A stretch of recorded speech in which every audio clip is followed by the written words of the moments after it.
On the Platform Environments tab, you can see all the different environment definitions. Let's go ahead and search for DataStage. And you can see that there's 6 different DataStage environments available. These are created by default whenever you create a project.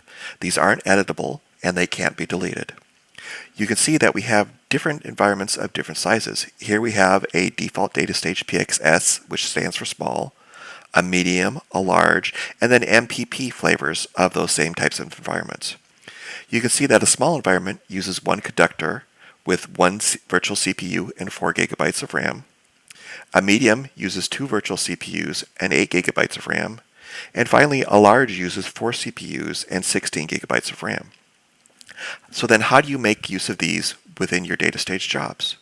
Let's switch back to our flow. On our flow, once again, we can click the settings icon.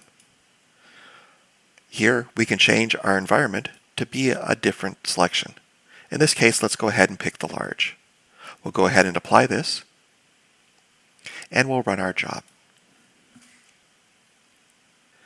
Since this flow is very basic, I'm not expecting throwing a larger environment at it to have much impact. But you can imagine if you had a very complex flow, using a larger environment, your flow would complete much quicker.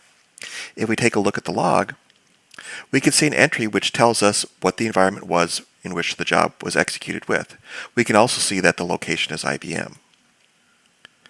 Let's go ahead and make use of the satellite environments now. To create a new environment, simply click on the New Environment definition. Provide a name for your environment. In this case, I'm going to call it DataStage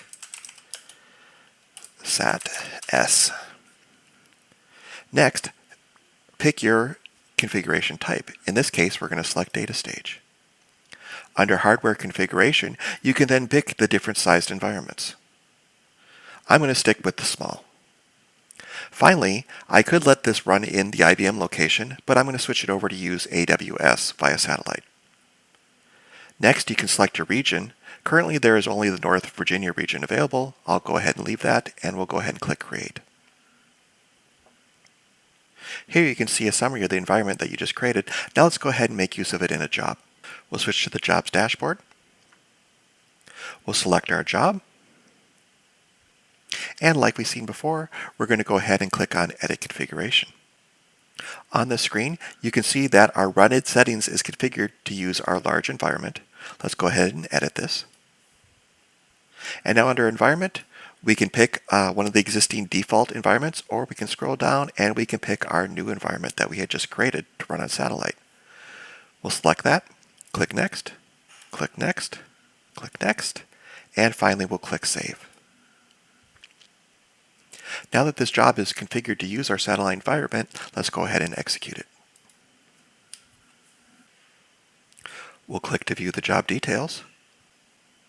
On the Run Details, we can see that our environment is in fact the DataStage Sat S that we had just selected. And finally, in the log itself, you can see that the location was the North Virginia AWS site.